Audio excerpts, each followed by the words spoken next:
Evening. I'll welcome everyone to the July 10th Board of Park Commissioners monthly meeting.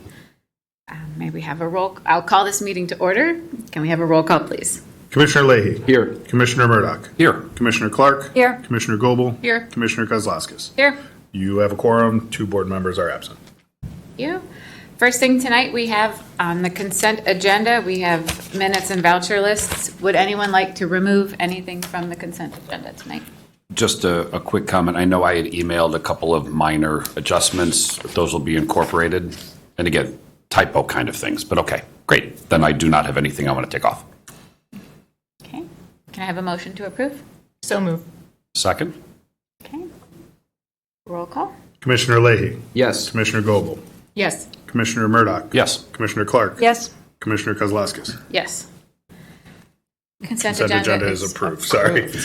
We got a little out of order there. Sorry for the curveball. Communications and correspondence.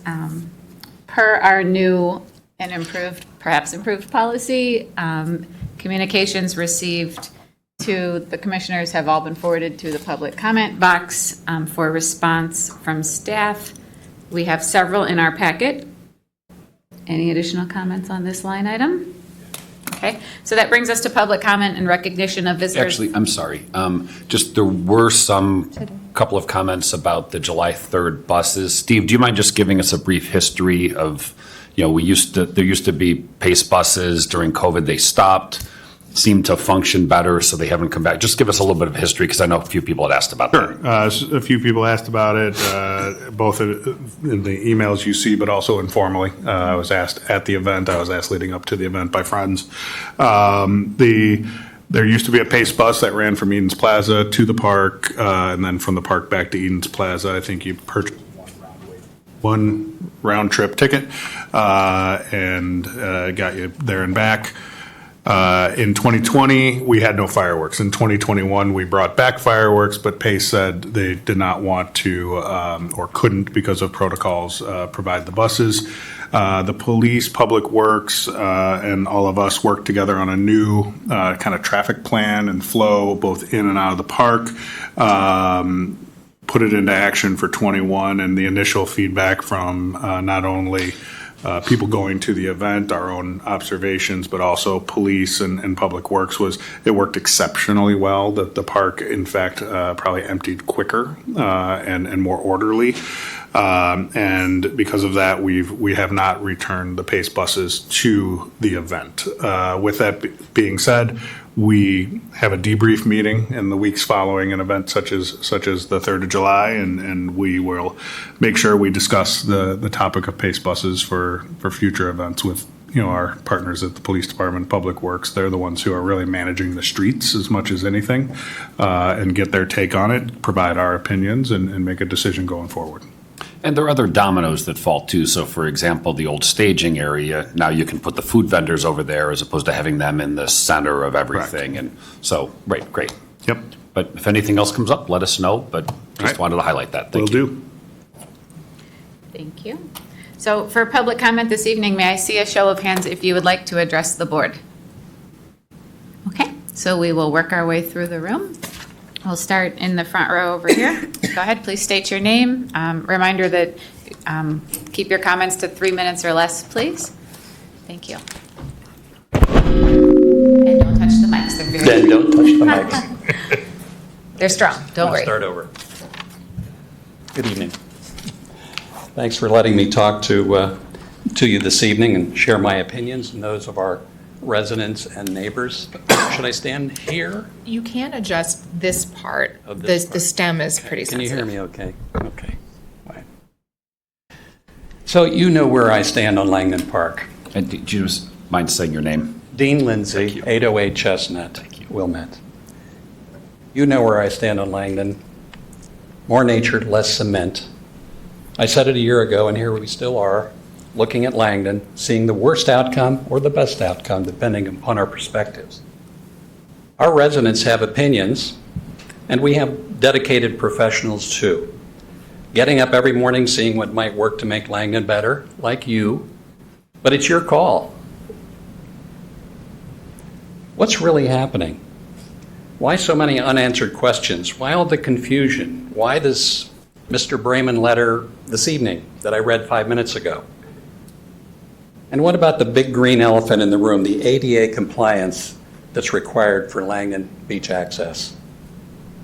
What seems to me that happened was, and I may be wrong, is that the Park District simply presented the current two Smith Group plans as its preferred ADA compliant design, and then sent out the survey asking residents to choose between two unresolved designs with no way to voice opinions.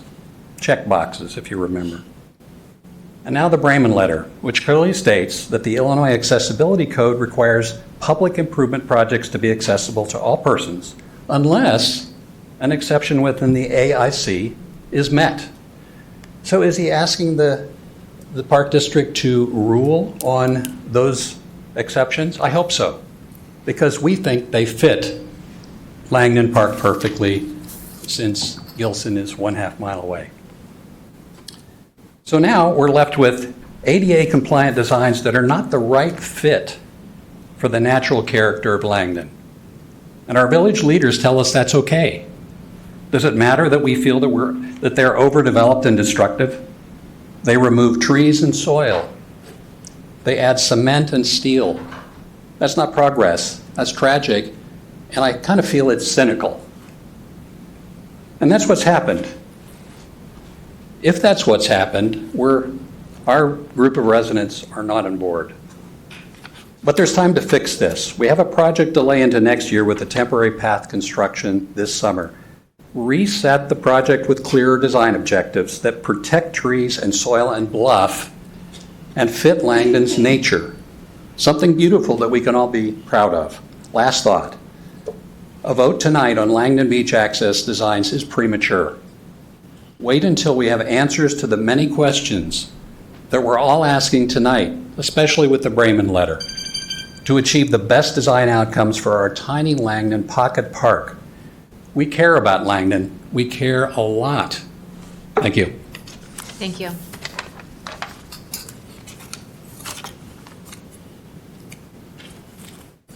Hello. Alyssa Morganti, 1330 Sheridan.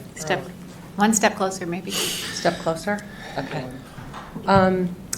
So reading the Brayman letter 3 seconds ago, it appears that the village is asking the Park District to make a case whether it needs to be ADA compliant.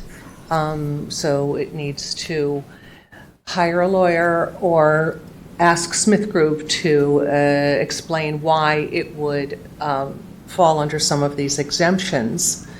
And I would urge you to do that. I think Brayman's letter is also a little confusing, only in that it says that you have to submit a plan for them to then rule on it. And we run across this all the time in architecture, in our public projects, and we have to get that resolved before we start the design process. Otherwise, you are designing to an end that you know you will receive a good resultant. So you need to resolve before any more work is done on this path whether the village is going to allow you to make this a non-compliant beach.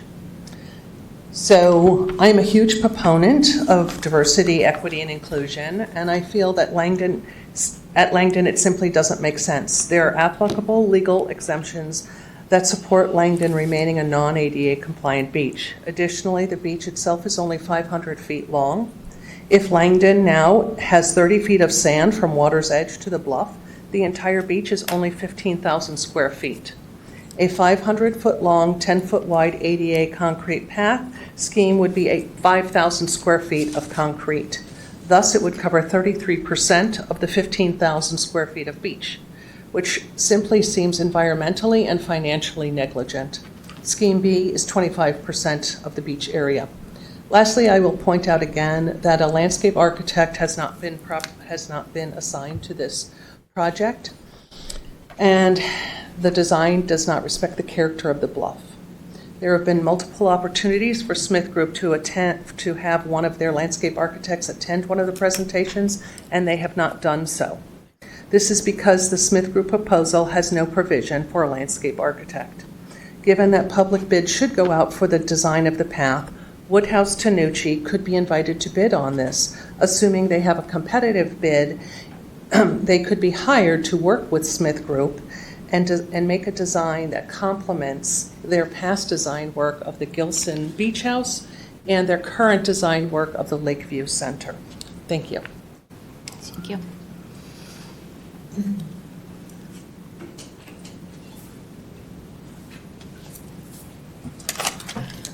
Good evening, Commissioners. Amy Boyer, 1028 Sheridan Road. I just got this, so I haven't had a chance to look at it, but it looks like the village is recommending someone specializes in ADA to do a review, which is great. More review on this issue, the better.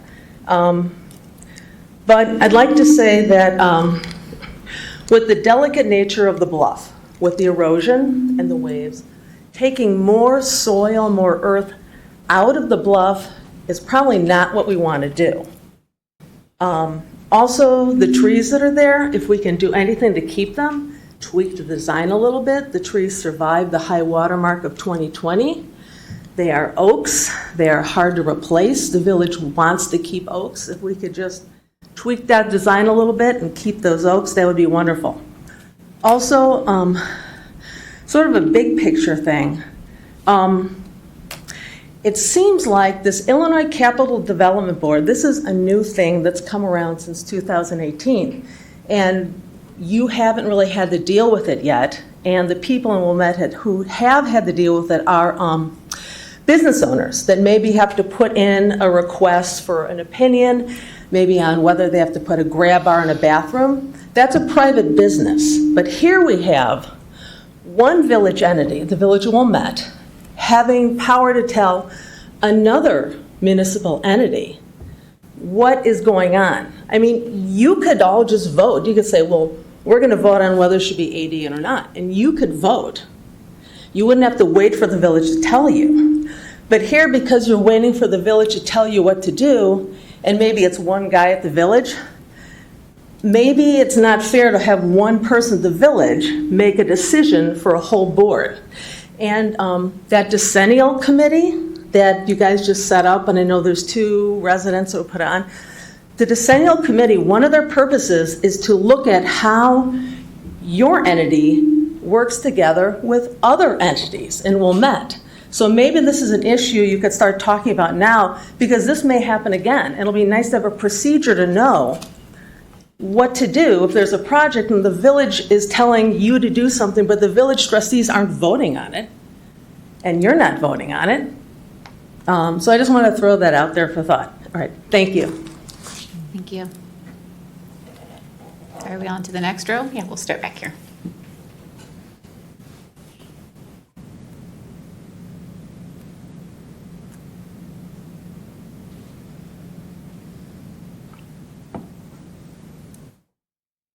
Hi, I'm Randy Cohn, live at 210 Kilpatrick in Wilmette, 20-year-plus resident. Had a couple of things to just go over if I could. I recently spoke with Steve Wilson about a problem I had at a concert at the Wallace Bowl. At 8:30 when I left, I could not exit the parking lot by going up the hill onto Sheridan Road. They had locked. The gate had been locked, so you could not leave the parking lot. So myself and probably a couple hundred other cars had to go through the park after 3 stop signs, I think, and then exit Sheridan Road on a residential street with no traffic light. And it was very awkward. And of course, you're mixing people, cars, and bicycles as we're all traveling in that detour. When I asked Steve why they're locking the gate so you can't get out of the parking lot, it was a little unclear. Something about a security issue. And there's a concert coming up this Thursday at the Wallace Bowl. My suggestion is, if there's a security issue, wait till the cars are all out of the lot and then close the gate. But to close the gate before anyone leaves the lot and forces us all to take a long detour. Makes no sense to me. So I hope someone thinks about that before this Thursday's concert, number one. Number two, I used to enjoy going to the golf course restaurant before it became the Lawn. I don't know if you've looked at the menu for the Lawn. It's very expensive. It's $16 for a hamburger. You can spend $37 for an au jus sandwich. I just don't go there anymore. It's a shame the prior tenant left. I don't know who's involved in doing the leases, but fine dining is great. We have a lot of it in downtown Wilmette. I'm not sure it needs to be at the golf course. Last item is I was hoping to go to the July 3rd concert because there was no Pace bus, and I'm a senior citizen that has some trouble walking. I could not deal with the parking options. There's no way I can park at Northwestern's Dyke Stadium and get from there with a chair and cooler to the park and then back. So I'm really disappointed that we're not using the Pace buses. My understanding is it doesn't cost the village anything to use the Pace buses. That's supported by buying a ticket on the bus. So I encourage you next year to seriously bring the buses back, and I'm sure there's a way for the police to deal with it. So that was my 2 cents worth. Thank you for your comments.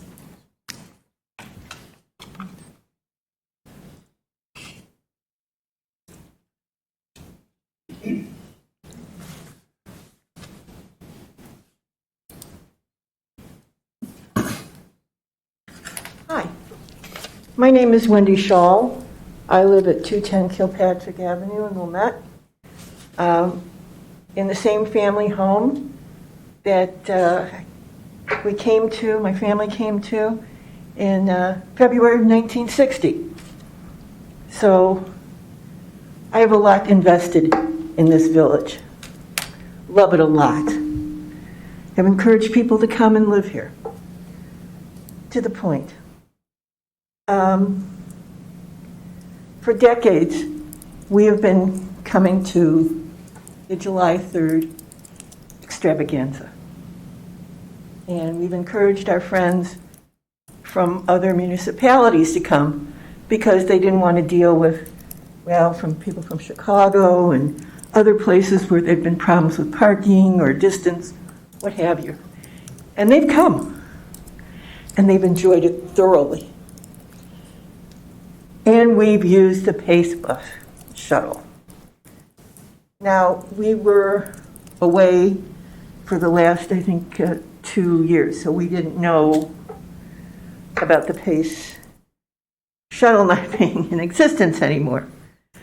And it's not only for seniors, but families too, that if you've got a lot of paraphernalia, parking over at Ryan Stadium parking lot, and especially if you've got little kids, or if you're a senior citizen and you have trouble walking, paraphernalia again, that's a hell of a long walk to ask someone to do.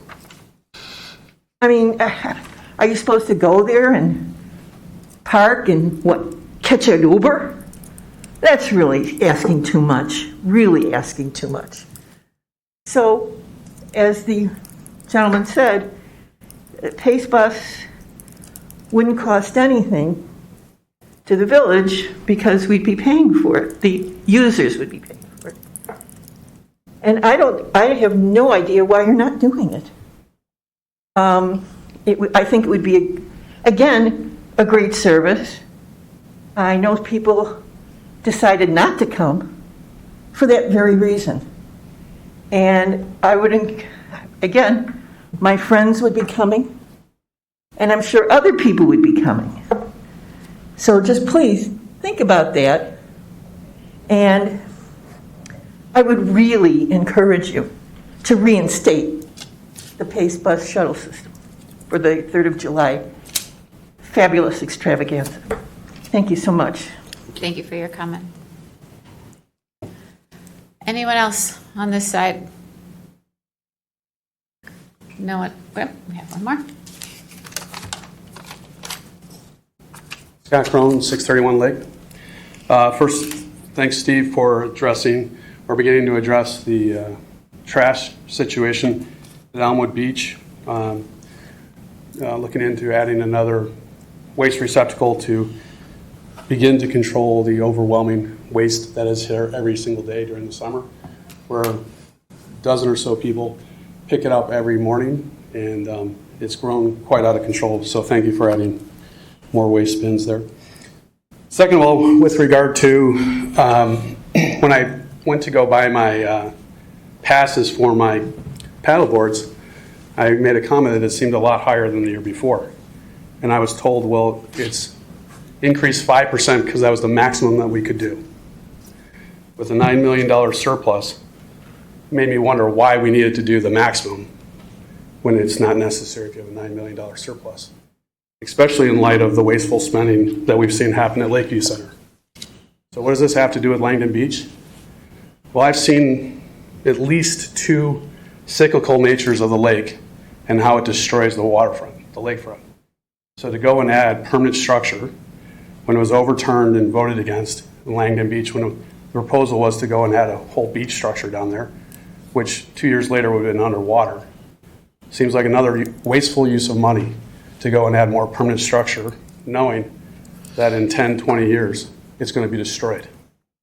So why are we looking to do another permanent structure, adding more concrete, more structure, and more wasteful spending when we have plenty of money if it's used appropriately? Thanks. Thank you. Do I have anyone else on this side of the room?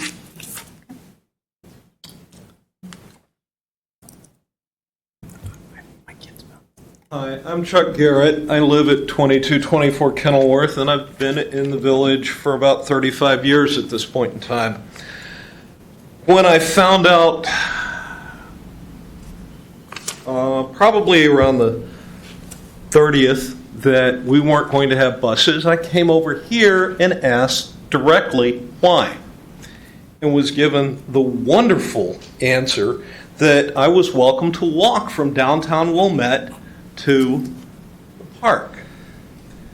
Saying that it took me a little while to walk from that seat there to here, I don't think that I could make it. I was also given the wonderful opportunity to take an Uber or Lyft, which is great to get me to the park, and then probably be stranded there for half an hour to an hour trying to negotiate a pickup on Michigan Avenue. Doesn't work for me. Maybe I could have walked over to Sheridan and been picked up over there. But basically, bring back the PACE buses. It's not just for the elderly. It's for families that need to be able to bring all their gear and their little kids along with them. There are elderly members that want to use that bus. There are handicapped members that want to use that bus. And those of us that are seniors, we vote. So Steve, when you have your review with the police and look at what's going on toward next year, you've got my email. My email is in the packet, just asking you to bring the buses back. Please contact me. I used to walk from my house in Kenilworth Gardens. I can't make it that far anymore. Walking from Dye Stadium or Welsh Ryan, I couldn't do it. Mile and a quarter from here to the park.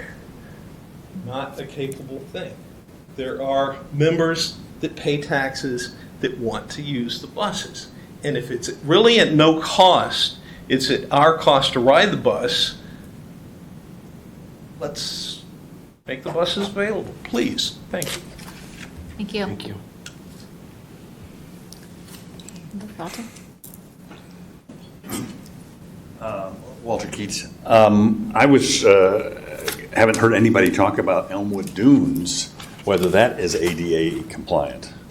I mean, I realize it's not a park district thing, but it seems to me somebody ought to be looking at that and see how's the village get away with having their park. I've not seen anything that looked ADA. It's all sand to me. So it would seem to me that what's good for the goose ought to be good for the gander. And I don't know what the relationship with the District 39 buses, but they certainly have school buses, which are not as convenient as maybe a a pace bus, but maybe something could be worked out with District 39 if we're in need of buses in the future. So. Thank you.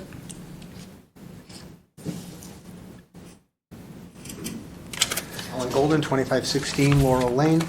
It seems a couple times a year I'm up here telling you about surveys. And we just got a survey about Langdon. And again, it's skewed. Because you didn't give the third option, which is none of the above. If you look at the correspondence in the packet tonight, the vast majority of those correspondence was none of the above. So I challenge you to send a survey again with the two options that you presented and none of the above and see what the percentages come back as. My guess is the vast majority will be none of the above. Because right now you've asked people to choose between really amounts to the lesser of two evils. And I don't think that's fair. Thank you for your comment.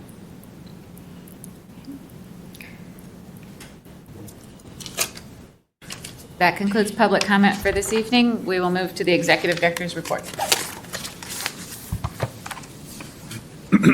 Thank you.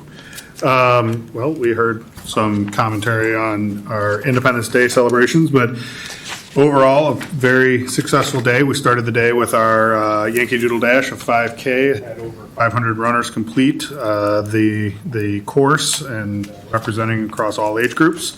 A few hours later, we had a kind of a debut of a new portion of the day, the Star Spangled Splash over at Centennial. We estimate around 700 children and parents attended for inflatables and crafts and music and family games. This was also done in conjunction with free admission to the pool for all residents. And then the day concluded with our fireworks display down at Gilson. We had food vendors, musical acts, roving entertainers, Jesse White tumblers. Approximately our what we would call our usual crowd as far as numbers are concerned, which we always estimate to be around 20,000 people across all the beaches and in the park and in the surrounding areas. I say this every year. I can't stress it enough every year.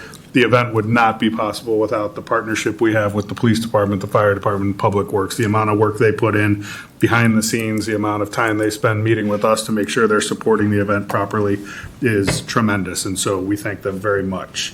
Next on my report is information on the solar contract we've been discussing for Community Recreation Center. I was unable to get a copy of that as the individual on the corporate side was unable to get it completed due to a personal issue.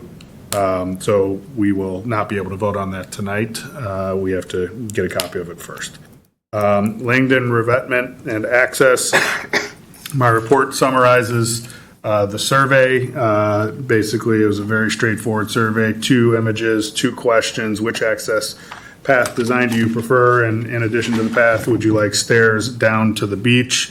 I included survey results as of Friday in my memo. The survey has since closed. The final numbers are 284 completed surveys. That's an additional 5 from what I had in the memo. It really doesn't change the percentages significantly. Design A goes up by 0.1% and Design B goes down by 0.1% for 34.9 versus 65.1. And then as far as stairs are concerned, 40.8% are saying yes with 59.2 saying no. Lastly, as we had a couple residents speak about the email on you all received earlier today, I received earlier today, that we put on the table for people attending the meeting to see, from Mike Brayman, village manager, discussing the ADA topic of Langdon. I hope everyone has had a chance to read it, and I'm happy to discuss and answer questions when we get to that agenda item. And then lastly, new business, we do have a couple bids, one for a truck F-250 for the Parks and Planning Department, as well as the maintenance and improvement of the tennis courts at community playfields. That concludes my report. Yeah. Some of I those just wanted to Go ahead. echo, certainly recognizing resident feedback, which is very helpful. I thought overall the event was well run. Once again, in terms of the events and activities, both in Gilson as well as I heard, although I did not make it, I heard great feedback about the event at Centennial. So thank you. Thank you. Unfinished business, the first thing is to discuss the solar panels, which we will discuss deferring. So 6.2, consideration of the path concepts for Langdon. Direct you all to those pages in your packet, and who would like, Mike, would you like to start the discussion? Not really sure where to begin. We've obviously had a lot of conversations about it. It does sound like we're most likely not going to start construction until the fall of 2024. So not quite so much urgency in terms of the final plan, but I think it's critically important that we get the temporary path open as quickly as possible. So I'd love to hear an update from staff where we are in that process. I believe we're still waiting on final MWRD approval. Yes. Superintendent Solberg's nodding yes. Do you know when they submitted it, Smith Group? Was it May 15th? No, I mean, I was listening to the last meeting and they said that they were going to try and submit they got their first pass through within the 15 days. They were asked for change, and then he said he was going to get to it this week. And then, so he turned it in Friday? Okay, so we should hear by next Friday. I think they promised 15 business days. It was 10 days on the 10 days on the revision. Right. Right. So we should be right there. Depending on if you want to count a holiday, which they probably will. So Monday what day is today? So Monday the 17th is the last day we can hear. Sorry to interrupt. All good. Okay. So probably the only other comments I have, I think I've been pretty consistent from the very beginning that I don't like the northernmost path. I think it's a pretty significant change from what's there now. I think the other option is certainly a good start. I think there have been a number of valid points brought up tonight. I'm certainly curious. I know that we've said that we want some sort of a firm path as opposed to gravel or whatever. We've gone over that enough different times that we probably don't need to revisit, although I understand that a number of folks here are concerned about that. I am curious if we could do some sort of a permeable paver and still kind of accomplish what we need to so it's less of an impact. And I'm also curious if there's a way to, with that second path, to accomplish basically that without excavating quite so much out of the bluff.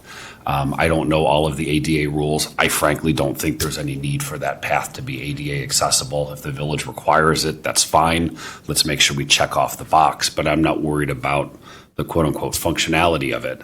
And so I know that, and I don't have the plan in front of me, but there's some 8% grades, there's some 12% grades. Some of those at some point will be covered under sand. So again, not overly concerned about it, but I'd love to, if we are going in that direction, and we'll see kind of where the group is and the timing of the process, that I'd certainly like to see that tweaked a little bit more if that's the direction. It seems to me that is fairly similar to what was there before. And so, I think that if sort of our choice is those two, I see that as preferable, but I think there's probably still room for improvement there and still hit our timetable to do that construction. But I think what's most important, what I think everybody needs to remember, is we started this process because we need to support the bluff. And water levels are down now, so it's not urgent, but certainly water levels are going to go up again. We've seen very, very significant erosion of the bluff over the last couple of years because when the water levels were higher, I think we didn't realize how much the armor stone had deteriorated in the past. So it's critical that we get the toe of the bluff rebuilt and the bluff protected. And I think there was a comment about some tree preservation. Again, when I was down there and sort of looking around the fence and whatnot, there's that beautiful oak tree that's fairly substantial, but you kind of look around the backside and it's sort of rotted out from the inside. And I followed up with Christy that, that's going away no matter what. Because it's not safe anymore. And then the other tree that I forget is, I think was characterized as being about 60% dead. Looks about right to me. I'm not an arborist, so it's certainly a shame that the two mature trees are probably not. We probably can't preserve them, but if that's the case, then I think there was a smaller oak tree. I want to make sure that we protect that. There's another larger tree that's sort of at the further down the path, right at the edge of the bluff, trying to find a way to protect that. And I'd love to find a way to protect those 4 smaller oak trees that are in the bluff. I've just got no idea what's possible there. So I think those are my initial thoughts at this point. You want to go or do you want Let Patrick go. to? Sorry. Before I go, there's a lot of emails about pausing this process, and before I wax poetic, does anyone want to talk about not proceeding tonight with this conversation? I don't think we're voting, are we? No, No. I just want to. Yeah. Not proceeding, say more. No, I'm happy to go. If So that's if fine. it helps to maybe provide a little context for the conversation, I think from what we heard from Smith Group at the last meeting, it's barely feasible to approve a plan immediately and still have the beach open for a portion of next summer. And so, given the very low likelihood and our track record with things landing on time, it feels that there's not an urgency to making this decision tonight. We also have 2 commissioners not at the table tonight who also have input. So we do not need to vote. Sure. I think it would be helpful to collect our thoughts of where we're at so far. Obviously, none of us had that much time to digest the letter from the village today, but we could, if anyone wants to weigh in on their perspective towards that. And with respect to where we are with Smith so far, and if we were to delay the process, what would that look like in your mind? What might be some options we would consider? Okay. I realized that all of you basically during your entire term have dealt with Langdon. And so for me to hop in, and I said something earlier that I'm going to claim I'm the new person for a year now. So as new, I thought I'd show you deference because of the work you've done to this point. I am in favor of proceeding. Thank you to all the visitors and the 40 emails and 250 survey and dozens of people I've met either at Langdon or the grocery store. And Walter, I mentioned to you, I'm also disappointed with the website, but we're working on it. And Alan, I also agree with some of your concerns about the survey. And just kind of go through public comment real quick. And correct me, because my understanding is the referendum of 2015 had no bluff preservation, and it was just a structure. So we're talking, we hear a lot about the referendum, especially at the grocery store or something like that, where the referendum was building a beach hut or something like that, and we're talking about building a revetment and having access. If anything, for me, the referendum, which I was in town for and voted on, gives me a lot of perspective, as Scott mentioned, of the variance of the water line. And how lucky are we that in the 4 years that you all and everyone has been talking about this, we've had the water recede from that destructive storm of 2020. So for me, protection of the bluff in itself is an immediate concern. I think the ADA, without the ADA compliance question of, what was it, this spring, we would probably be underbid or looking at bids at this point. So now that, in my mind, 2 things about ADA. First, I think the Brayman letter, for me, is about as clear as it gets. I read the statute. I know everyone has. It's spent a lot of time on it. We closed the beach in 2020. We are making changes to the structure itself to affect the usability of that structure. Those are words in the statute, alterations in usability, but I understand there are exemptions. And I was willing to kind of entertain the idea that perhaps there was a way for this not to be ADA. But at the end of the day, and Brayman kind of gets into it, and I was thinking about it myself, ADA compliance fits with the mission of this park district and the character of this town. Amy had a great suggestion. I'm more than happy to ask all of us if we want to vote to commit to ADA compliance, because that would remove a big question about this project. We could then proceed and give some direction to anyone saying, hey, we're going to be fully ADA compliant. Furthermore, I think the issue with it, there are many issues with the 2023 plan, but one of the issues with the 2023 plan, which Mike kind of touched on, is the varying grades and basically the bare minimum ADA compliance that it's trying to achieve. So I think if we went with the 2023 plan, and I'll get into some of the reasons I don't like it besides that, it adds risk to permitting, and we don't really know what the village wants versus the 2022 plan. Excuse me, the 2022 plan has a 5% grading the entire way and is fully ADA compliant. The 2023 plan is basically a patchwork ADA compliance. I think, kind of go back to my other stuff. I think the 2023 plan is the most destructive to Langdon Park itself. In order to achieve the ADA compliance of that plan, I think of it like a string. You basically have to go 2/3 back into the park, and the concrete poured or the path itself would start basically where the bathrooms are right now. In order to achieve the grading for the ADA compliance, you'd basically have to gorge a valley straight down to the beach. And under all plans that are straight line paths to the beach, mathematically, and again, I'm not great at math, but I think that there's very, very few options to starting any straight line path from anywhere in the park down to the beach. It basically would consume the park. So a straight line path, the 2023 plan, destroys the character of the park.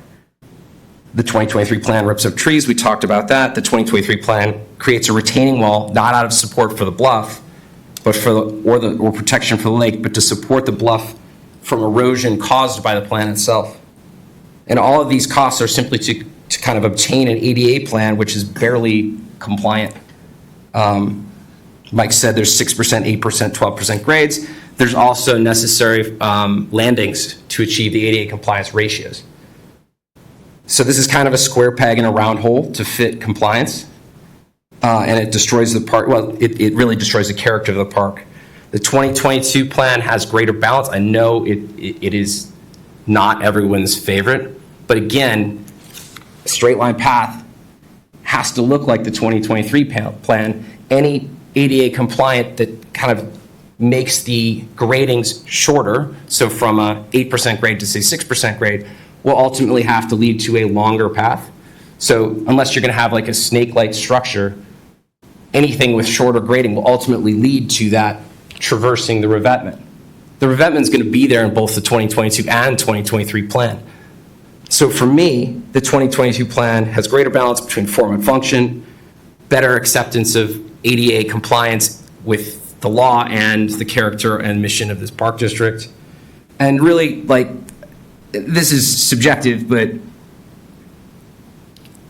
I sit on those benches constantly, and I'm not going to play the Who Loves Langdon More game, but those benches the vista from those benches will change because of this project, but then it becomes a function of execution of this park board to make sure that the character of the beach and park itself ultimately comes somewhat back to where it is, because we're never going to go back to the way it was in 2016. So that's where I stand. All right, this is my turn. I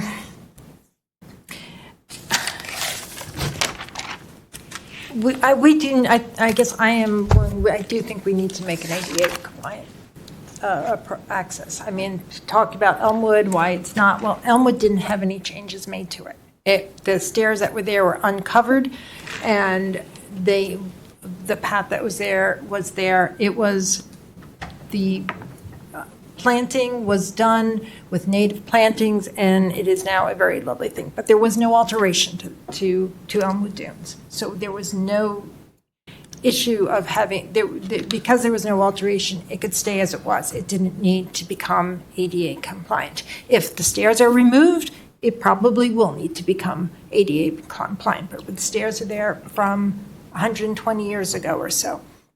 So I would just kind of answer that.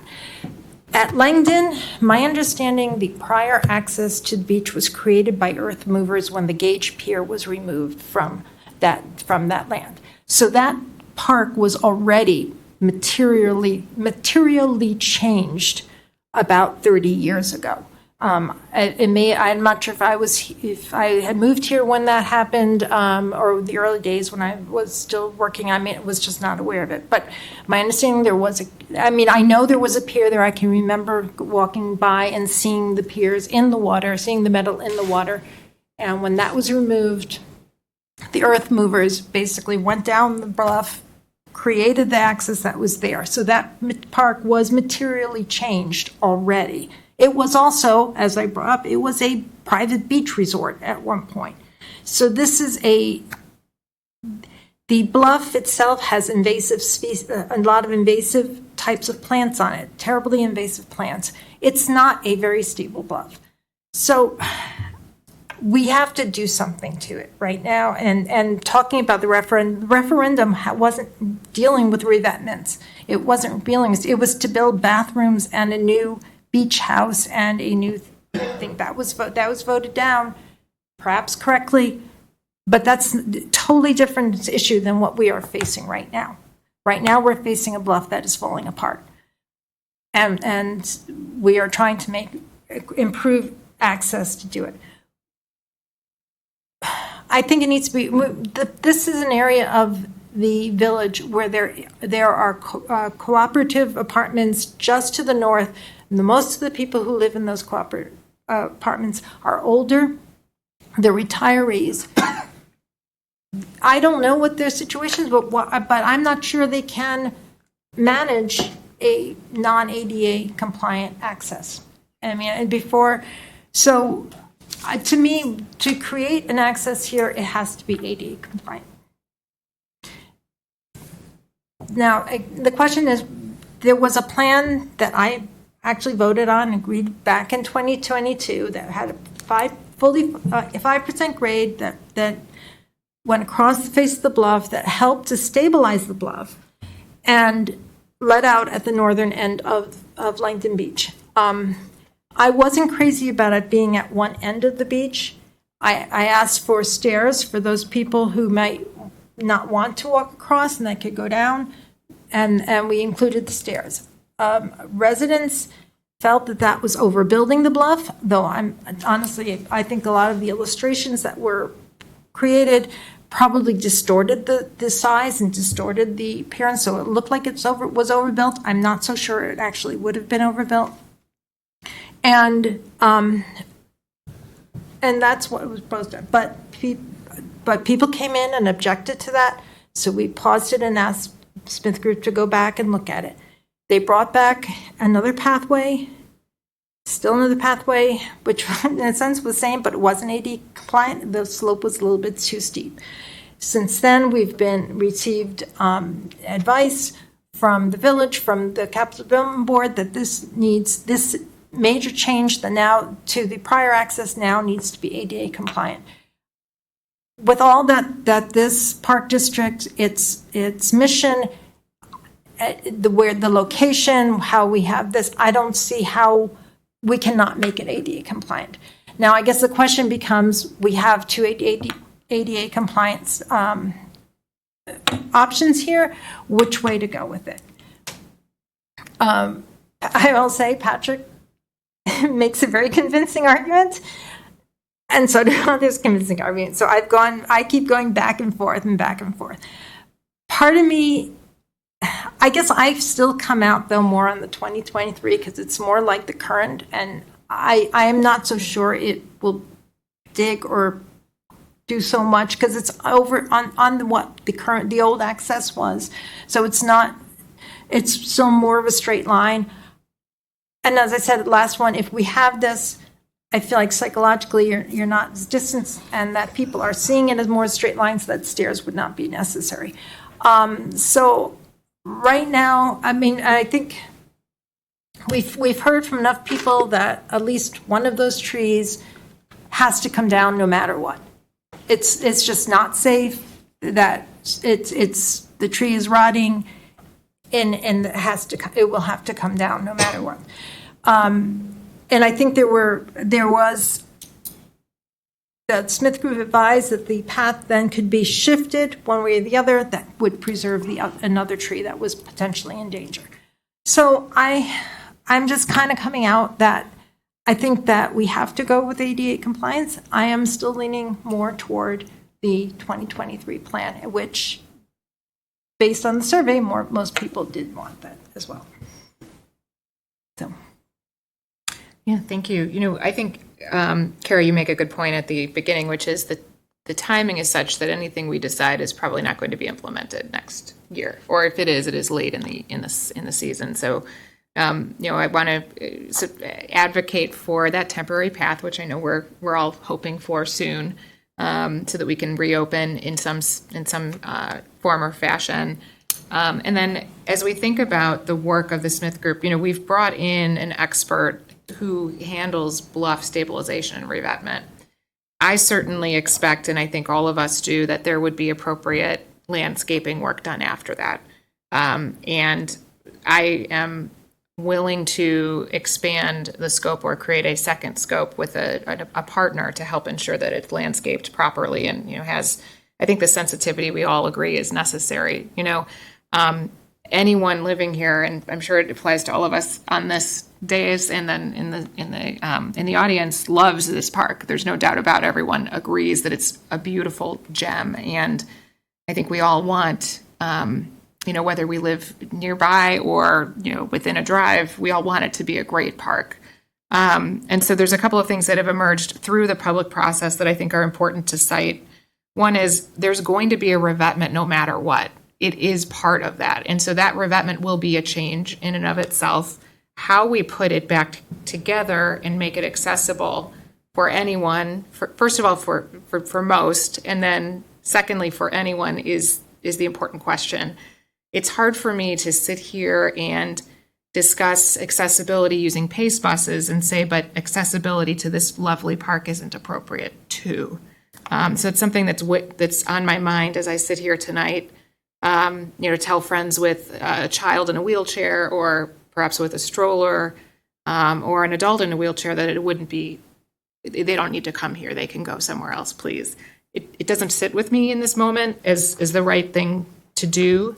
And so I'm mindful of how do you do both? How do you have a nice, accessible park and beach and preserve what we all agree is a gem of a park? And so a couple of things come to mind. One, and it's come in both in public feedback, but also things we've discussed as a board: tree replacement, thoughtful landscaping, and avoiding the invasive species. Ensuring that it, you know, creates the character of, you know, where appropriate, native species. Limited and thoughtful materials. So we've heard thoughts about concrete. Could we instead do some other combination of materials? I think we all agree we want it to be a nice park, but as I look at the 23 plan and then the 22 plan, and then, you know, certainly well before that when we were on the Lakefront Committee several years ago, this project will be better with public comment, but in the end, we are accountable for making a decision broadly, and we want to do that with input and the advice of our experts. So I'll just wrap by saying, eager for the temporary path, eager to have a thoughtful and ADA compliant solution. It may end up that it is not either of these. And then lastly, I would like to understand the status of the Smith Group landscaping team, because they do have landscape architects. And I think that's an important part of this project that perhaps has not been scoped or is yet to be decided. Thanks. Can I ask a question before? Sure. It's a temporary path. Have we received guidance that it's okay for it to be open in 2024? I mean, we said it had to be temporary, and the only thing I've heard is that it had to be temporary, and I didn't know who defined temporary at the village. We're all assuming it's going to be okay, but given our experience with it's going to be okay, I'd rather have some certainty. Right? Because what's then to prevent us from keeping that into 25 or 26? Right. I don't have a specific answer to that. I used the word temporary when speaking to him, did not talk about how long. Okay. So. Actually, Steve, come in. Another question, because I brought up the question. Are we sure that construction on permanent could not start in this fall? I mean, do we know that for sure? I mean, or even in the spring? I think Smith Group said it pretty strongly at the last committee of the whole meeting that we've pretty much arrived. I think I hold out a little hope that if there was a quick decision, maybe we could start sooner, but I also don't think that we should force a decision sooner than people are ready to make it. And I think Smith Group said we could in fact start in the spring. That wouldn't be a problem, but what that would mean is losing another entire year. So I think there was some conversation at the committee of the whole meeting that it just makes more sense to start sometime after Labor Day. You were talking next fall. I was thinking this fall. I'm sorry. No, well, I was kind of actually really kind of getting the confirmation that this fall didn't seem to be a. There was also the element of we continue to run up against finding competitive bids.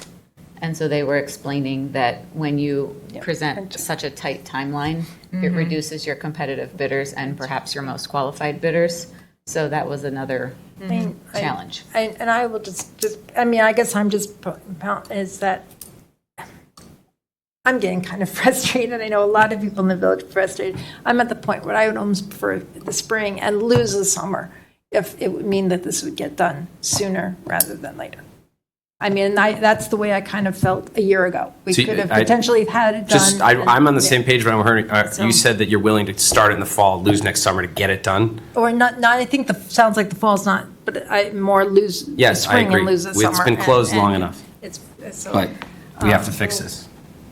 Comments appreciated. If I may take a turn to add a little bit of comments. And I think that while that is certainly a valid point, we need to first come to consensus on a plan, and then we can certainly determine the timing as well in terms of our advice. Steve, I did tell you earlier today I was going to ask if one of the letters that came to us had a schematic, a little drawing with a proposed different suggestion for the path. It seemed familiar. It felt familiar to one that we had seen from Smith Group in one of our previous iterations with the concept of coming farther south and detouring, but were you able to get to Smith Group and get their input on that? Yeah, they actually sent back what I believe was option B6 once upon a time in one of our prior presentations, which was similar to what the resident had sent in, but flipped 180 degrees where the exit of the path was coming out in the center point of the beach through the revetment. But that was an option that maybe because it was oriented with the exit going north, this board chose not to pursue. And what was did they have any opinion on was there? Not specific to it, no. They would have to look at it. I believe there were landings built in and, I think anything's possible. Wasn't that not ADA compliant, if I recall? At the time we looked at any of those options, none of them were ADA compliant? Yeah. Correct. Yeah. Well, and effectively, you need to have a situation that, if I recall, and correct me if I'm wrong, where you effectively have two rows of the armor stone and the path sort of comes between it. One of those drawings actually at one point showed the stones going into the water. Now, obviously, the water levels have receded, but in order to protect the bluff, you're going to have protection behind the path and in front of the path. And so that's why ending at either the northernmost or the southernmost avoids the awkward situation where, as the sand starts building up, you sort of have a wave of sorts. And so, and I did talk with that resident and walked the property with her as well. I don't see any scenario where it makes sense to have the path end in the middle because of this sort of frontal and rear protection and the two rows of armor stone. I think it's going to be very awkward. So I think we need to have the path end at either the northernmost or the southernmost part. That's my impression. Yeah, thanks for sharing. I did remember something similar, that there was a significant engineering challenge with trying to go across the center, because I think that was all of our ideal, and they talked reality into us, I guess. I was surprised, quite frankly, by this drawing. It felt, with the extra landings, that there was more disturbance to the environment, to the park, but I didn't have an opportunity to walk it or understand it, but I wanted to see what the engineers thought. A couple of other comments I had, just with respect to the two choices that we were talking about. I agree with what Commissioner Leahy said, that it does the more recent 2023 direct line path it's like, can we check the bare minimum for ADA compliance? And the Smith Group essentially admitted that to us. They said, well, these are the factors, and we could only tweak them this many ways, and so this is the best we could do. That doesn't feel like the spirit of why we would try to get ADA compliance in that sense. As I shared a little bit of at the last committee meeting, my sense was that the longer path, the original path that ends at the north, felt less disturbing environmentally. I think when we consider the grading and we've not committed to the materials yet, to my knowledge, for the actual construction of the path. But if we were to consider something that was non-paved and concrete, we had a conversation at length with the designers or with the Smith Group about gravel or the crushed limestone wasn't feasible on a 12.5% incline, which is a large portion of that direct path. So again, that longer path that kept the 5% grade would allow for perhaps more flexibility and options with the materials that we would design. It also, to me, felt like at that point I'm considering the path as in the park. So I appreciate one of the comments from Ms. Morgante with the percentages. And at first blush, it's like, gosh, a third of the beach, to concrete versus the beach. But I don't see it comparing to the sand. I see the upper, above the revetment stones as adding or contributing to the park on the upper level, and not, the 15,000 square feet of beach. That's not being affected by what happens above the stones. So just a little bit of a reaction to that. At the end of the day, with respect to ADA compliance, I think you might be onto something with making a decision as a board where we want to land on that one. If this was a clear cut, you have the option type of a situation, I think I might be a little more open to, with where the conversation started back a year ago when they said, well, we don't have to be compliant, so do we want to consider other options? That was where I think when it was just coming out of committee to the whole group.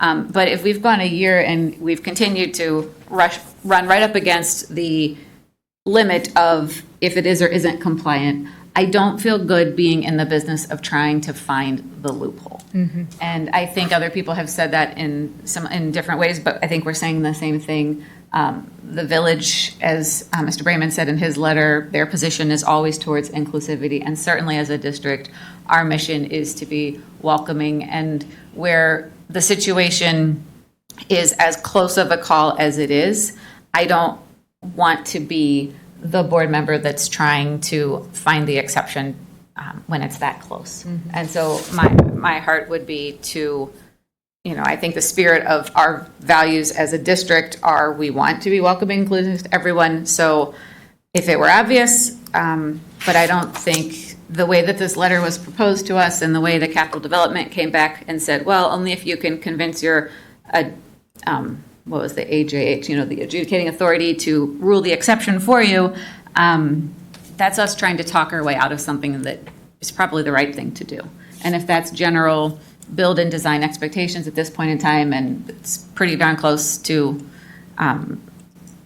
decided in other areas that that's a requirement, and we're right on the border, I would land with the rest of you guys in terms of supporting to drawing that line in the sand and letting that inform our future decisions. So I'm comfortable pausing on that until next week or until next meeting when we have our other commissioners back, if you guys would like to.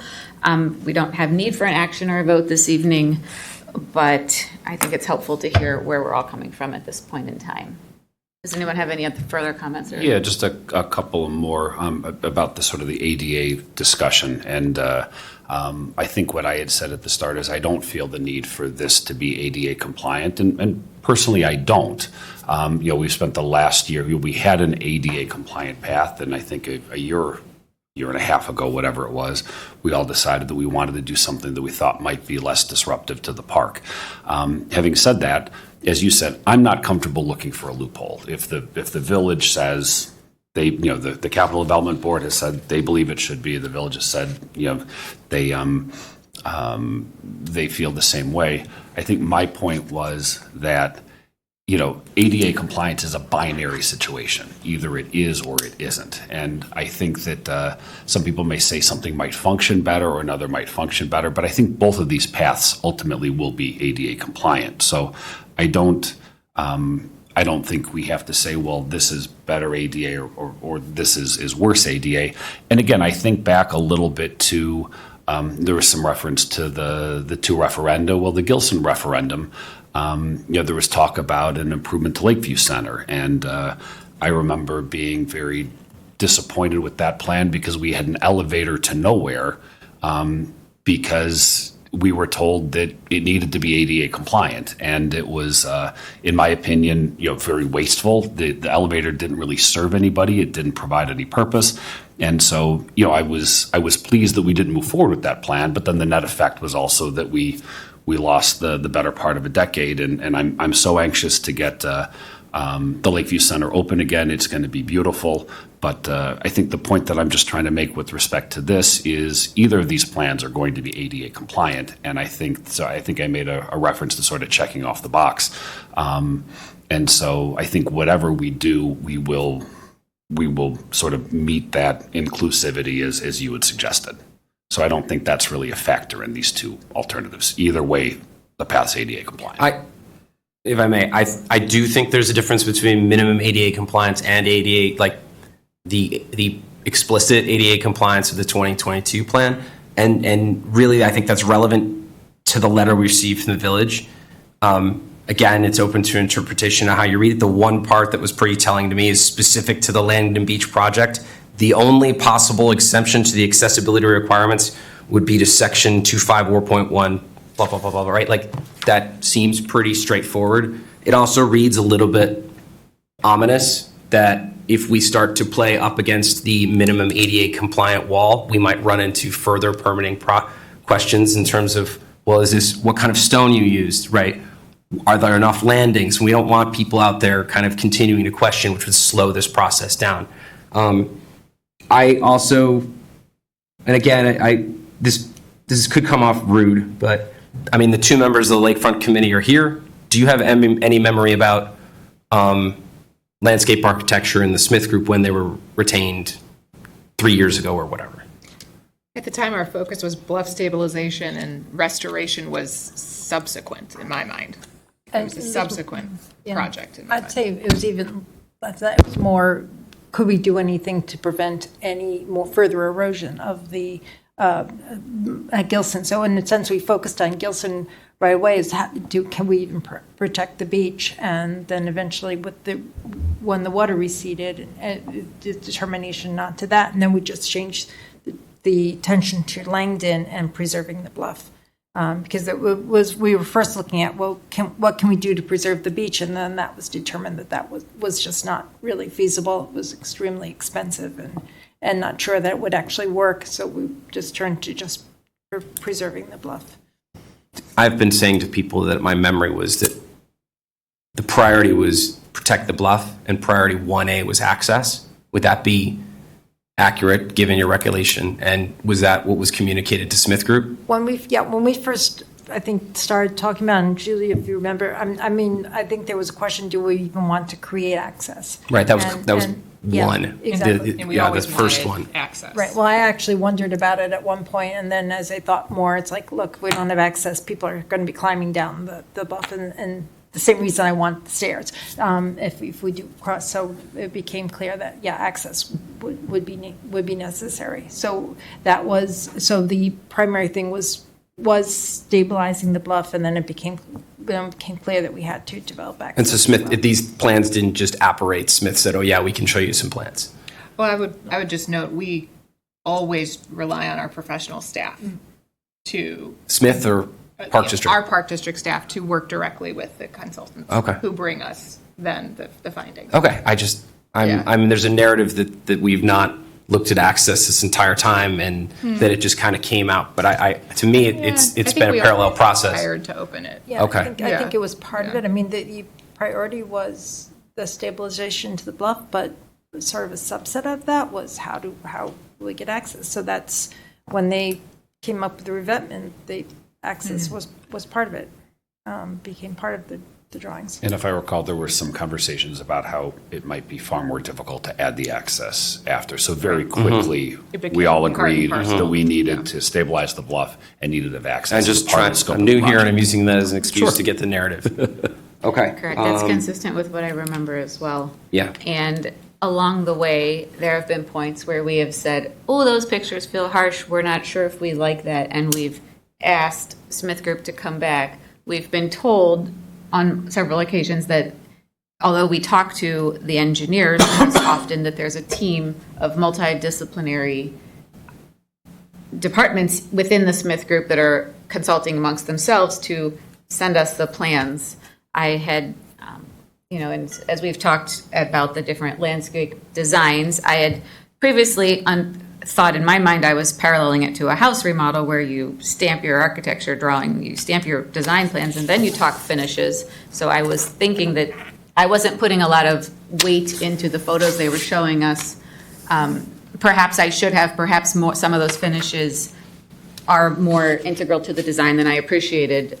So while we are pausing, I would be interested, Steve, to hear from Smith Group, one of their specific landscape or design experts, like we did back in October when we had a forestry type expert come in and weigh in and really enlightened us on the trees and the species. And it was so informative from my perspective. Perhaps that would also give us some comfort and some either comfort that the Smith Group will proceed to lead us down this path, or perhaps the board comes to a point where we feel we do need to engage another assistance with this project. So how do you guys feel about that? Would that be? Well, I engaging in other assistance really does. Hear from Smith Group first at the Agreed. next committee meeting if possible. And if we're going to hear from Smith Group, do we have any, well, it sounds like we're all kind of passively agreeing for this project to be ADA compliant. Do we want to do something more formal? And then if not, do we want to have an IAC expert come in and look at these two plans in front of us like Brayman suggested? Real quick, though, I'd love to resolve the issue of, was the Smith Group ever going to do landscape design? Maybe that's something you can help us with, Steve. Yeah, I think we've, that was always in our our staff intention. meeting, they've had, like, in our meetings in preparation of the presentations that have been made, they've had landscape Yeah, they have a people full on team their of team specialists. on the calls, yes. Thank you. And again, because I know I've heard that comment, what I think I've heard from some folks in the community is not just, well, is there going to be a landscape plan, is there going to be some planting, but whether a landscape architect might be able to suggest materials and other design elements that might make the new plan feel more like the past. So I don't think it's just about what are we going to plant when all is said and done. And I think when people are bringing up that comment, it's more than just about some plantings, is my understanding. I mean, that's what I think too. I mean, I think Yeah. people want landscape architect to design the path. So that's what I'm hearing from these letters is why don't we have a landscape architect design the path? And I'm not sure that's appropriate, but because this seems to me this is a new revetment with new stones, and that it needs to be. I think the engineers, but maybe that's because I have 3 engineers in my family, but I feel like engineers should be priority on that, and the landscape designers will soften it, but and create a more native, hopefully a native, something like the Elmwood Dunes, a more native atmosphere there that will also help protect the bluff. Yeah, I think your example, Kara, of we're working on the foundation now of the structure, and then we'll move to finishes is probably the most relatable for all of us who are in residences. And like anything, you could over-engineer, you could over-design, you could find the gold standard, most expensive option, but we are also balancing, fiscal prudence and everything else. And I think we've already come very far down the road with Smith Group, and not to say that just because we're here, we wouldn't do something that's not the right thing. But I was truly struck a couple weeks ago when we came back to, well, these are the 2 accessible designs. Lo and behold, the very original plan they presented to us is one of the best options. And while they said, okay, we can revise the straight path to make this accessible, this is what it would look like, I wasn't hearing them say that that was recommended. They admitted to some of the challenges of that path. I think in many ways, the narrative, we pressed them into providing that to us. But I thought, at the very beginning, they were commissioned to, okay, you've got water, you've got a bluff, you've got an elevation to traverse. They knew the parameters.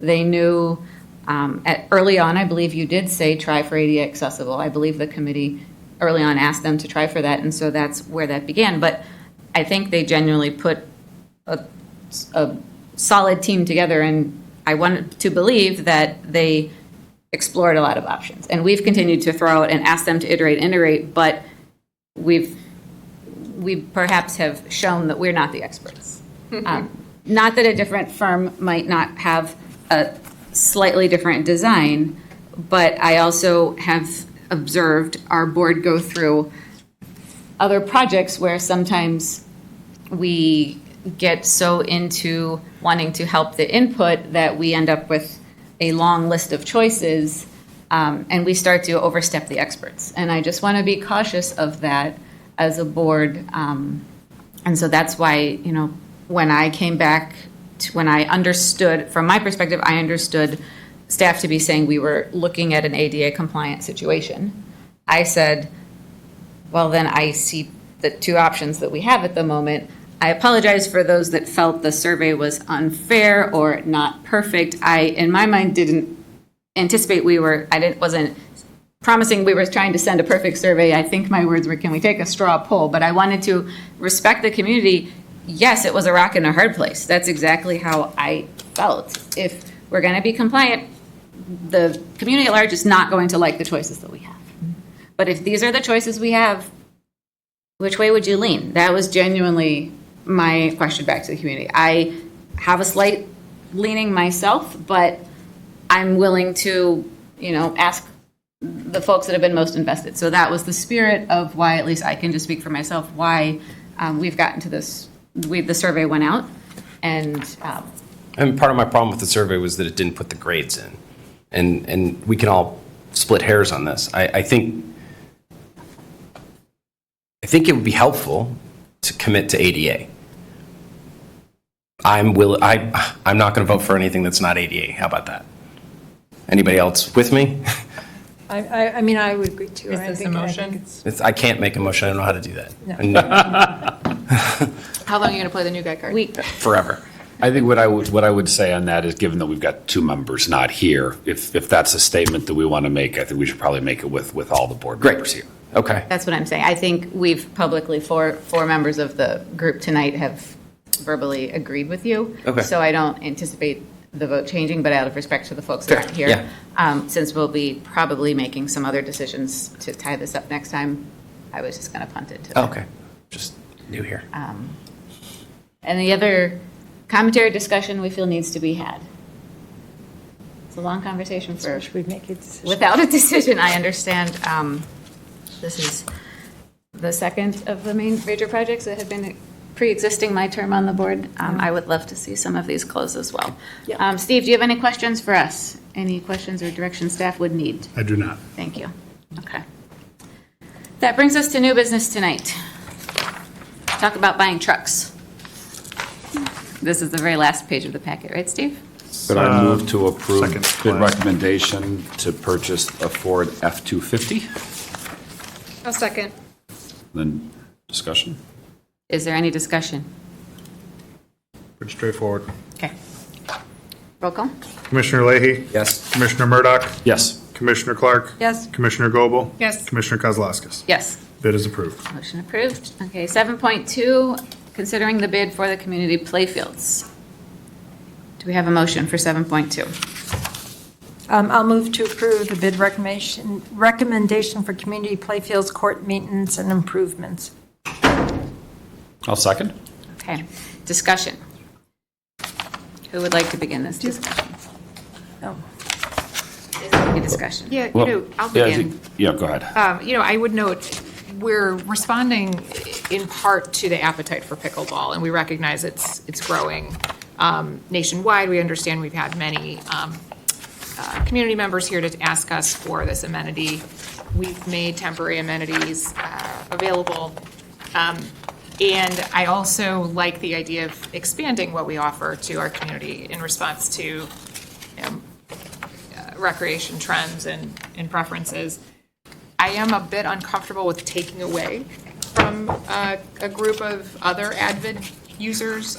We've heard from community members who've written us or approached us and said, it's great, we're doing pickleball. However, I don't want to lose tennis courts. And I'm an infrequent tennis player, but I understand that having 6 allows for certain types of rotations and tournaments, and it's also used by the high schools locally. So certainly the bid looks thoughtful and well reasoned. I just am uncomfortable with giving away taking away from another group. Steve, I guess I've got a couple of questions about the logistics of the go bids. ahead. You might have the same question. Right, because we've got some alternatives, a base bid. Usually it's laid out a little bit differently. So I'm just a little bit confused about what our choices are and what direction you're asking. Sure. Us. I will only be able to give you some answers. That's why I've already motioned for Superintendent Solberg to come up and help. So the base bid is to redo the existing 6 tennis courts as tennis courts. Alternate 1 is the addition of drainage to the site to address standing water concerns.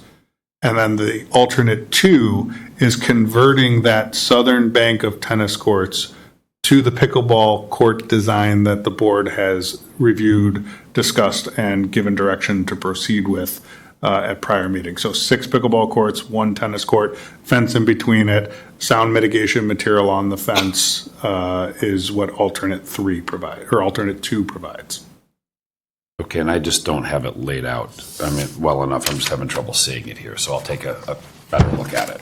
So, go ahead. is there a scenario where the base bid can be accomplished, completed and paid for before adding on? Are they additive or must they be all determined at once? Because I understand we have a timeline to spend the remaining IGA funds for which we've always had this project earmarked, have those funds earmarked for this project. But understanding that there's still some nuancing about pickleball, is there a scenario where we could get the base layer with that, Grand Canyon crack out of there, re-solidify it, prepare the perimeter fence, and pause? Was that considered? And can you tell us a little bit more about the drainage piece of it too? Yeah. Sure. Yeah, thanks. I think we could focus on the northernly 3 because those are going to be the same no matter what. I don't know if the contractor would be willing to do that because they come in and mobilize everything together. That's something we could talk through. My only concern with not signing the contract, knowing what the job is, because there's different holes for different posts for the pickleball. So that would be maybe some questions that we could go back to the contractor with to see if those 2 options, whether they proceed just with the northern courts or if we just proceed with the project to then determine at a later date if we could add pickleball. That would be something I'd have to get back to you guys on. And could you tell me a little bit more about the drainage, Yeah, right? Because it looks like the cost of the drainage is about $55,000 for the low bid. What is it that we're specifically trying to accomplish? I don't necessarily need to know where what connection is, but what is it that we're trying to accomplish? Sure. Yeah. So during some of the community feedback that we received, the northern portion of the turf area between the courts and the trees, there was identified that we were having some standing water issues.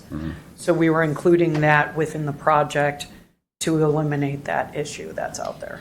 I thought I understood that the standing water occurred more in the spring when the ground was still frozen. Correct. It's not an issue during the summer or the fall. So do we need to spend that for something that's where there's flooding in every park in the spring, including my backyard, and I mean, a problem that's not really a year-round problem? Yeah, it's my understanding, and I didn't see it myself, but someone had mentioned to me that that despite some massive rain recently, that there wasn't I will share. necessarily- We Please. put it on record. I was just trying to tee it up for you. I will share. I shared with Executive Director Wilson that on the 2nd of July, 2nd. that we had the significant rainstorm that caused us to open the locks, close the beach, etc., and we were all stuck in our homes. We were stuck in our house for a long time. When the rain finally stopped, my family was a little stir crazy, and I said, "We're going for a walk, people," and I forced everyone, grumbling, to go on a walk with me. And as we were walking around the neighborhood, there's a beautiful sunset we noticed, so we headed towards the playfields because you can really enjoy the sunset over there. And then as we were nearing the playfields path, I said, "Come along with me. I want to go back behind the tennis courts. I'm curious how much standing water is back there after this significant rainstorm," because those pictures that were sent in, I was certainly surprised by that, and that seemed to be a significant concern to solve for. And I was shocked to find that there was absolutely no standing water back there. My daughter did a cartwheel, and her hands weren't any wetter than you would be on other grass that had just rained. And I expected, pre the path, there used to be some good amount of mud that would get on your shoes if you tried to run too close to the back of Marion Lane after a day after the rain. And this was, hours after the rain stopped. There was no standing water back there. And I was shocked about that. And this was a family walk, and we don't tend to take the technology with us. And so I didn't have a phone to take a picture, and no one was going to go back home and back. They were already at the end of their walk. So I didn't have a picture to share with you, but I wanted to let staff know that was my experience, and they shared that the standing water had previously been more connected to frozen ground, which to me changes the narrative significantly in terms of that space. So, and perhaps on that same subject, I remember some conversations with Steve that, because I had been concerned about drainage throughout the park, and that once the path came in, we expected there would be pretty significant improvements. It sounds like that's in fact what we're seeing. I just wanted to clarify that. There's a drain back there too. Yeah. There is And an we actual did drain. add more drainage Right. to the project as a change order because we saw some significant issues. Not in that area, but we did add additional drainage. So based on that conversation, I don't think I'm in favor of spending the additional $55,000 on that drainage. So I think the question then is, well, again, I let other people speak, but that's certainly my feeling. Yeah, I certainly share that feeling. And does staff have reason to? Is there more information that we're missing that we're not? I appreciate that was. The bid was prepared a while ago, and that was put in when we were working under different assumptions. Correct, and that's why perhaps- we put it as an alternate, so that we could pick and choose if it was something that was an as-needed part of the project. And I understand, when the context of that conversation was if we were going to add additional non-permeable surface back there in the form of additional tennis courts, that would remove some of the ground that would be absorbing otherwise, and there might be potential need for drainage at that point. So if we were approving a bid that was building additional pavement, drainage might be more something to include. But for just resurfacing what we have, when I don't see a problem, I certainly don't see the need for that part. Now, as to the greater question about alternate 2, I think staff needs some direction. Correct. Any thoughts down there? Alternate, not really. I'm in favor of continuing with the plan that was set forth I've in the said fall. I've said before that tennis players have multiple parks that have tennis courts, pickleball players don't. And so I feel like I'm willing to continue with the pickleball on the community playfields. Yeah, I'd like to pick up on what Julia said. I agree. I'm always reluctant to take anything away from someone, even if they are well served already. I agree with Cecilia that we have plenty of tennis courts around town, and I've talked with lots of pickleball players and lots of tennis players and whatnot. I do think it's an interesting situation. This is the only place where we have 6 tennis courts, and that does. And I've asked staff a number of different times, a number of different ways, the significance of the change from 6 to 4, and I understand that that's open to interpretation and different folks are affected in different ways. And certainly after we moved along these lines, we started hearing from some folks who were concerned about the change. And I guess I would say that this isn't an all or nothing decision, that, the fact of the matter is we do have lots of other tennis courts in town. I think we've been talking about pickleball for a long time. I think it's time we really need dedicated pickleball courts. This is the place that we identified after going through not once but twice a long, exhaustive process. So I think we really need to build these courts here. I think that if we have the benefit of a year or two's experience, we find that it is a real loss that we only have 4 courts in this location. I think there's probably several ways to address it on this site. Ultimately, it may be that we need to consider the 3 courts were sort of the original plan here. And I know we'll hear from some folks on Marion Lane about that. It seems to me that we might be able to consider some courts closer to Highcrest or other places in the park where within this broader facility, we can address that need. I really see this as a 2-step process. I will say that if that might happen down the road, then it's certainly possible it would make sense to convert that last tennis court. So it's just important to me that we're cognizant of that in our spacing, that in all the plans that I've seen seem to show that if that 3rd tennis court were to be eliminated, it would be possible to have 4 additional pickle courts as opposed to just 2 based on the spacing and whatnot. So I would certainly want you to be aware of that possibility as we consider what might happen down the road, so we're not redoing and undoing down the road.